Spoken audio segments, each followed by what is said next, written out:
Selanjutnya, saya akan membahas tentang proses pemasaran dan perilaku konsumen. Pokok pembahasan. Yang pertama, pemasaran. Yang kedua, target dan segmentasi pasar.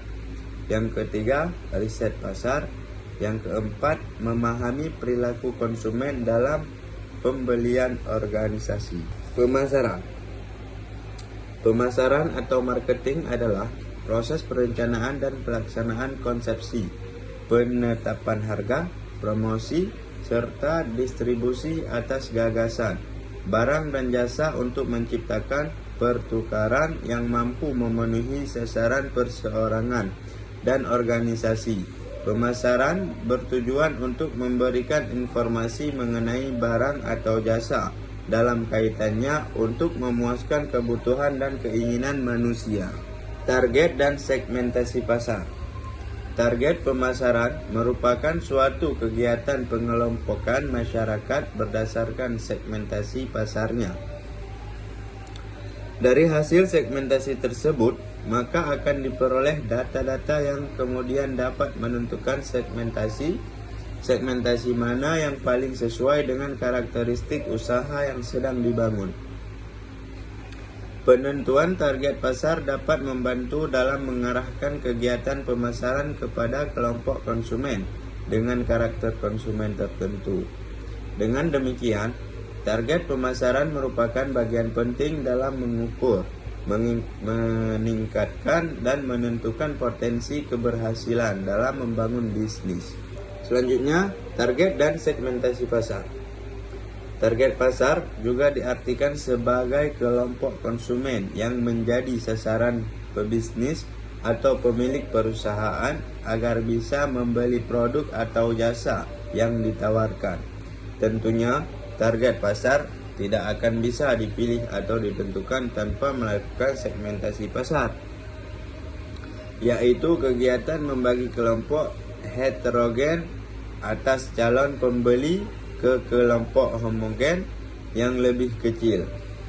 Oleh karena itu, kegiatan segmentasi pasar ini harus dilakukan terlebih dahulu oleh pembisnis sebelum mampu menentukan target pasar bisnisnya secara akurat. Seterusnya, riset pasar. Riset pemasaran adalah suatu penelitian yang sistematis serta diawali dari perumusan masalah, tujuan penelitian, pengumpulan informasi hingga interpretasi dari hasil penelitian. Seterusnya, riset pasar. 1. Adalah identifikasi masalah. Pihak perusahaan akan terlebih dahulu mengidentifikasi masalah apa yang muncul dalam bidang pemasaran sehingga dibutuhkan. Yang kedua, setelah masalah teridentifikasi, langkah berikutnya adalah perumusan kerangka teori. Di sini, langkah-langkah penyelesaian masalah melalui riset akan dirumuskan lebih lanjut. Yang ketiga adalah formulasi desain riset. Riset yang hendak dijalankan makin dimatangkan dalam tahapan ini agar bisa dijalankan dengan baik dan hasilnya optimal. Yang keempat ialah aktivitas lapangan termasuk mengumpulkan data. Petugas riset akan terjun ke lapangan dan melakukan aktivitas mengumpulkan data sesuai metode yang telah dirumuskan sebelumnya. Yang kelima, dilakukan persiapan serta analisis data. Data hasil riset di lapangan akan diolah dalam tahapan ini agar bisa disajikan dengan rapi. Yang keenam, akan dibuat laporan marketing, riset, serta presentasi hasil dari penelitian atau riset yang dijalankan. Dari keseluruhan tahapan di atas, diharapkan akan didapat hasil yang optimal terkait langkah-langkah yang harus diambil selanjutnya berdasarkan hasil riset untuk kemajuan perusahaan ke depannya. Selanjutnya, metode riset. 5 metode dalam riset pasar. Yang pertama, observasi. observasi adalah mengamati dan mencatat perilaku konsumen. Yang kedua, survei. Teknik riset pemasaran dengan menggunakan kuesioner disebarkan pada setiap individu yang menjadi responden atau digunakan sebagai bahan untuk melakukan wawancara.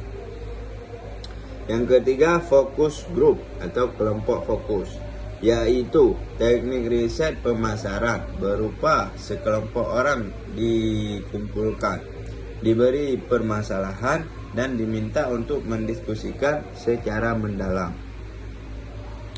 Yang keempat, observasi.